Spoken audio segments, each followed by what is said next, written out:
মানেই শেষ পর্যন্ত একসঙ্গে থাকা অথবা উভয়ই বিচ্ছেদের দহনে পুড়ে ছাই হয়ে যাওয়া। কিন্তু এবার ঘটে গেল এক ব্যতিক্রমী ঘটনা, যার সাক্ষী হয়ে থাকলো যমুনা নদী। এক মুহূর্তে বদলে গেল সবকিছু। যে হাতটি শেষ পর্যন্ত শক্ত করে ধরে রাখার কথা ছিল, সেই হাতই শেষ পর্যন্ত ছেড়ে দিল সঙ্গীকে।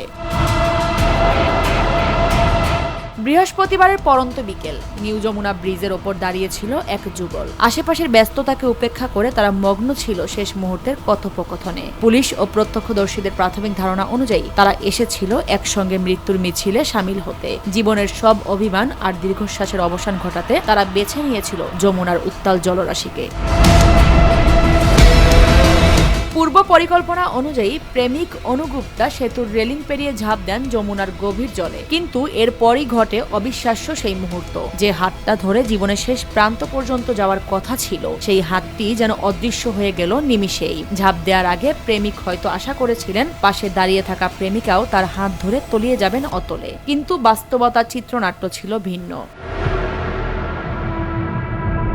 অনুগুপ্তাকে যমুনার জলের অতলে হারিয়ে যেতে দেখেও অবিচল ছিলেন তার প্রেমিকা। নদীতে ঝাঁপ দেয়া তো দূরের কথা, চোখের সামনে প্রিয় মানুষটিকে তলিয়ে যেতে দেখেও বিন্দুমাত্র বিচলিত হননি তিনি। বরং খুব শান্ত ভঙ্গিতে পুরো দৃশ্যটি পর্যবেক্ষণ করে নিঃশব্দে সেতু থেকে হেঁটে চলে যান সেই তরুণী। ভালোবাসার এমন নিষ্ঠুর ও অভাবনীয় পরিণতি দেখে হতবাক হয়েছেন স্থানীয় পথচারীরা। তবে ভাগ্য সহায় ছিল অনুগুপ্তার। খবর পেয়ে দ্রুত ঘটনাস্থলে পৌঁছায় পুলিশ ও স্থানীয় ডুবুরি দল। শুরু হয় রুদ্ধশ্বাস উদ্ধার অভিযান। দীর্ঘ প্রচেষ্টার পর ডুবুরিরা যমুনার বুক থেকে জীবিত উদ্ধার করে অনুগুপ্তাকে। মৃত্যুর মুখ থেকে ফিরে আসা যুবককে প্রাথমিক চিকিৎসা দেয়া হয়েছে। আইনি প্রক্রিয়া শেষে তাকে বর্তমানে পরিবারের জিম্মায় হস্তান্তর করা হয়েছে। পরিবার জানিয়েছে যুবকটি এখন শারীরিকভাবে সুস্থ রয়েছেন। ভারতের প্রয়াগরাজে ঘটে যাওয়া এই রহস্যময় ঘটনাটি এখন ঘিরে তৈরি হয়েছে অসংখ্য প্রশ্ন। পুলিশ জানিয়েছে কেন তারা এমন চরম সিদ্ধান্ত নিয়েছিল এবং কেনই বা শেষ মুহূর্তে প্রেমিকা এভাবে পিছু হটল, তা খতিয়ে দেখা হচ্ছে। সেই তরুণীর পরিচয় শনাক্ত করতে এবং তার উদ্দেশ্য জানতে এখন মাঠে নেমেছে প্রয়াগরাজ পুলিশ।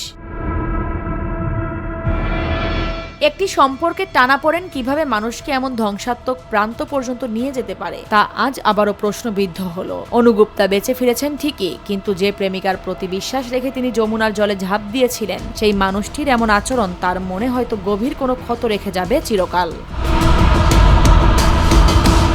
আরিফা পুষ্প, নিরপেক্ষ।